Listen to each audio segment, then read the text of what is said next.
Hello students, welcome back to our channel general studies with Anoop K Verma.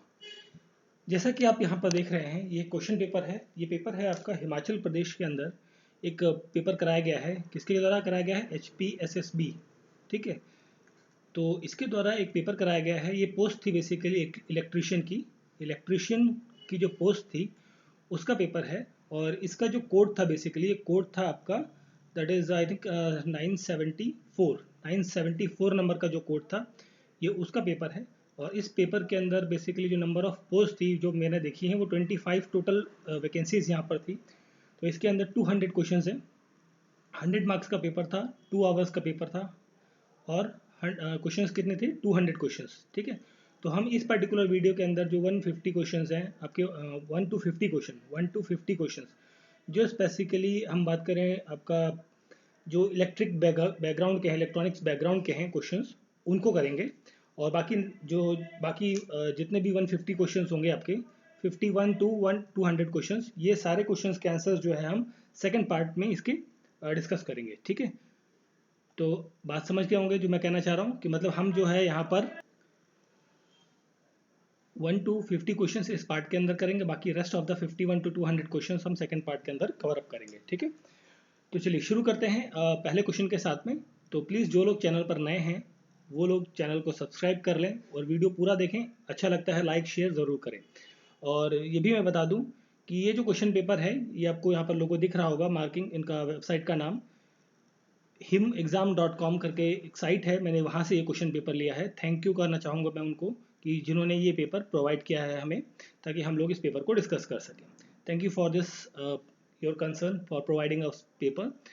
तो चलिए बढ़ते हैं अपने सॉल्यूशन की तरफ। तो फर्स्ट क्वेश्चन है, overall efficiency of nuclear power plant वो कितनी होती है? ये आपको देखने को मिलती है अराउंड 34 to 38% के आसपास होती है।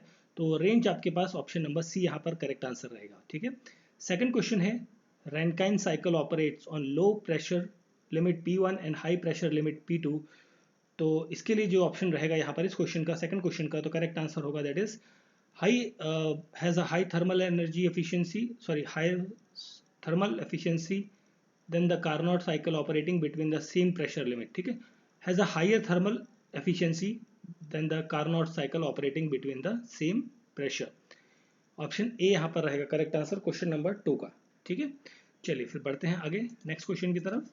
तो आप यहाँ देख सकते हैं इनका लोगो भी लगा हुआ है। तो आप लोगों को पीडीएफ चाहिए तो हमारे टेलीग्राम चैनल और साथ में इनकी वेबसाइट से भी आप ले सकते हैं। ठीक है, तो नेक्स्ट क्वेश्चन है हमारा question number 3। In Rankine cycle, the work output from the turbine is given by, it is given by the change in enthalpy between input and output. That is option number 2 is correct answer. Which of the following contributes the improvement of efficiency of Rankine cycle in the thermal power plant? That is यहाँ पर आपका reheating भी होगा, regeneration भी होगा, use of high pressure भी होगा, तीनों चीज़ें होंगी। दैट इज करेक्ट आंसर यहाँ पर ऑप्शन नंबर 4 डी। ठीक है, option D is the correct answer, all of the above.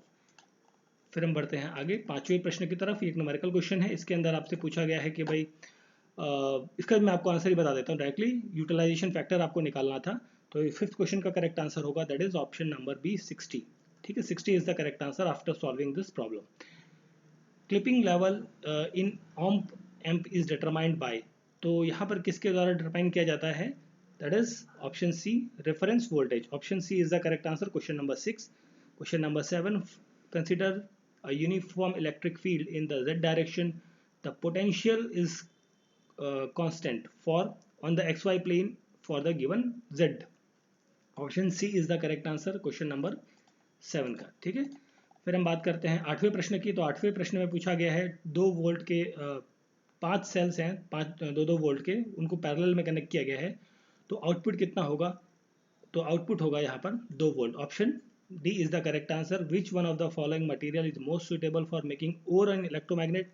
That is here soft iron और हार्ड आयरन, दोनों चीज़ें यूज़ की जाती हैं। That is option D is the correct answer.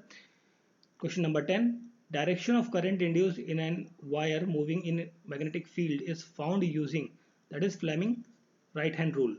ठीक है, option B is the correct answer question number 10।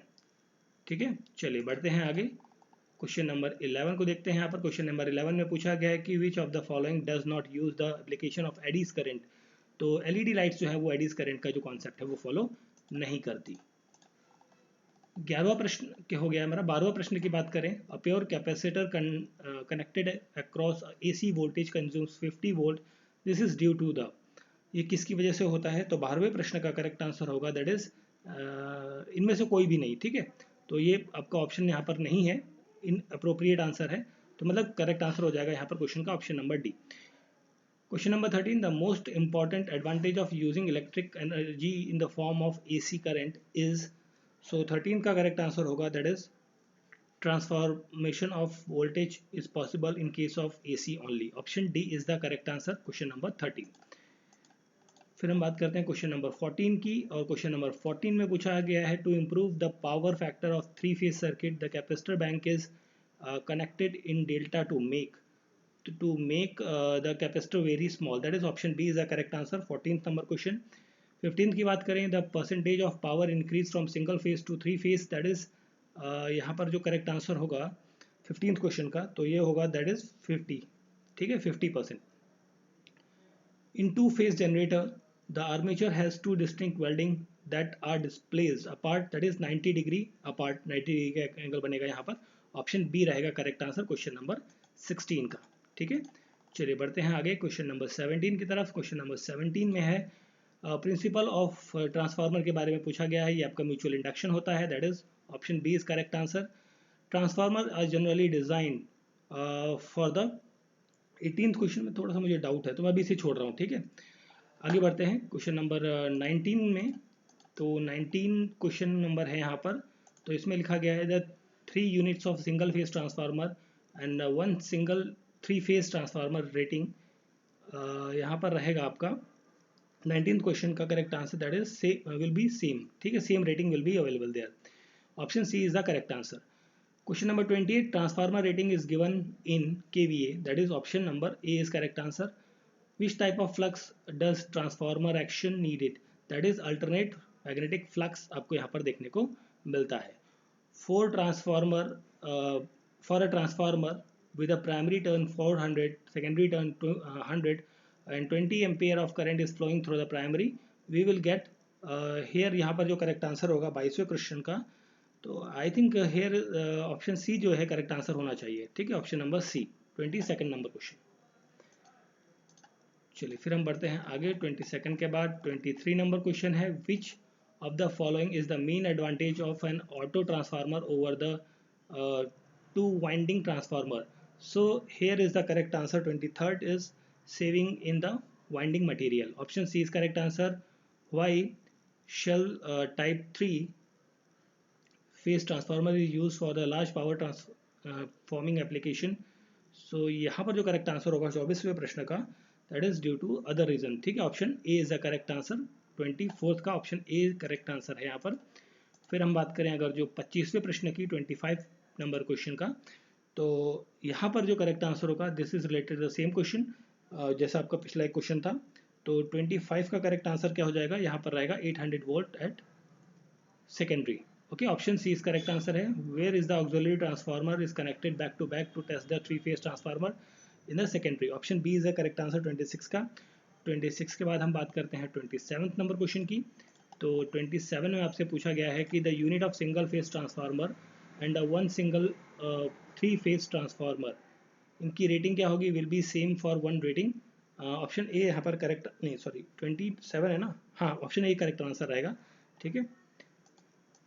फिर हम बात करते हैं आगे, 27th हो गया था, 28 number question, which of the following losses in a transformer is zero even at full load, तो यहाँ पर कौन से लॉसेस आपको जीरो देखने को मिलेंगे, 28 का correct answer, that is friction losses. Which of the following is not routine test for transformer, that is the impedance test, option D is correct answer. फिर हम बात करते हैं next, some initial changes at T equals to 0 plus the capacitor will be, that is I think this is a voltage source, option C D is the correct answer, question number 30, ठीक है। चलिए बढ़ते हैं फिर हम next question की तरफ, हमारा 31 नंबर क्वेश्चन है, in gases the flow of current is due to electron proton positive ion और नेगेटिव आयन, दोनों की वजह, तीनों की वजह से होता है, तो ऑप्शन डी करेक्ट आंसर है। Capacity of a battery express in terms of ampere hour rating, that is option C correct answer है 32 का। 33 की बात करें, the capacitor are mainly used for radio frequency tuning, that is on air, option A is B is the correct answer. Question number 33 का option number B है correct answer. 34 की बात करते हैं, 34 नंबर क्वेश्चन। तो which of the following circuit element store energy in the electromagnetic field, so here is the conductance. ठीक है, conductance and capacitance दोनों होते हैं, तो करेक्ट आंसर यहाँ का रहेगा 34 का ऑप्शन नंबर बी। फिर हम बात करते हैं आगे 35 नंबर क्वेश्चन की। Conductivity is analogous to, so this is analogous to permeability, option number C is the correct answer. Unit of flux is same as that of that is pole strength, option D is correct answer. The commutator of a DC machine serves for the purpose of changing AC to DC, option A is correct answer. Which of the following DC generator will be in the position to build up without any residual magnetic field, that is shunt, option B is the correct answer. Question number 30 नहीं sorry 38 है ना, no sorry shunt नहीं होगा, 38 का correct answer होगा D, compound है। ठीक है, 38 का correct answer option number D, compound, shunt नहीं होगा, कंपाउंड होगा। ठीक है, करेक्ट कर लीजिएगा उसको। 39 की हम बात करते हैं, the DC generator work on the principle of Faraday law of electromagnetic induction, option number C is correct answer. In DC motor unidirectional torque is produce with the help of brushes और commutator दोनों की मदद से किया जाता है, that is option number D, यहाँ पर करेक्ट आंसर रहेगा both A and B. Which of the following does not change in ordinary transformer, that is frequency। ठीक है, इनिशियल फ्रीक्वेंसी और फाइनल फ्रीक्वेंसी यहाँ पर चेंज नहीं होती है। 41 के बाद हम बात करते हैं 42 की। The direction of rotation of a hysteresis motor is determined by the, so this is determined by the, 42 का करेक्ट आंसर होगा यहाँ पर position shade pole with the respect to the main pole, option D is the correct answer. The speed regulation of synchronous motor is always 0, option D is correct answer. Non-conductor who polarizes is caused by an electric field is known as, so इसे कहा जाता है dielectric, option number A is correct answer है 44 number question का। फिर हम बात करेंगे 45 नंबर क्वेश्चन की। तो 45 में आपसे पूछा है, for a machine tool DC motor can be used for DC, 45 का करेक्ट आंसर है that is option number B, DC shunt. ठीक है, DC generates for a normally design maximum efficiency at and near कहाँ पर आपको देखने को मिलेगी, 46 का करेक्ट आंसर होगा आपका, that is option number A, full load. Differential compound DC motor are use in application requiring, so 47 का करेक्ट आंसर होगा यहाँ पर option number B, low starting torque, option B is the correct answer. Insulating material for the cable should be, so यहाँ पर जो 48 का correct answer होगा that is high dielectric strength होती है, लो कॉस्ट होती है, हाई मैकेनिकल स्ट्रेंथ होती है, that is option number D is the correct answer, all of the above. Okay, next है हमारा 49th और 50th क्वेश्चन। 2 क्वेश्चन और करेंगे हम इस पर्टिकुलर वीडियो के अंदर, बाकी क्वेश्चंस को हम नेक्स्ट पार्ट के अंदर कवर करेंगे। ठीक है, तो यहाँ पर आप देख सकते हैं, the winding resistance of a coil can be increased by, तो 49 का करेक्ट आंसर है increasing the number of turns और using thinner wire, option number D is the correct answer. 50वां प्रश्न है, if 315 microfarad capacitor are connected in series, the net capacitance कितना होगा, ये होगा आपका 5 microfarad, option number A is the correct answer. ठीक है, तो हमने इस पर्टिकुलर वीडियो के अंदर 1 to 50 क्वेश्चंस जो कि आपके बेसिकली इलेक्ट्रिकल वाले पार्ट के क्वेश्चन थे, उनको यहाँ पर हमने डिस्कस किया है, जो बेसिकली कोर ट्रेड का क्वेश्चंस थे। बाकी जीएस पार्ट के जितने क्वेश्चन हैं उनको हम नेक्स्ट पार्ट में कवर अप करेंगे। आई होप सो वीडियो अच्छा लगा होगा आप सभी को, तो लाइक शेयर और चैनल को सब्सक्राइब करना ना भूलें। मिलते हैं नेक्स्ट पार्ट में, थैंक यू फॉर वॉचिंग।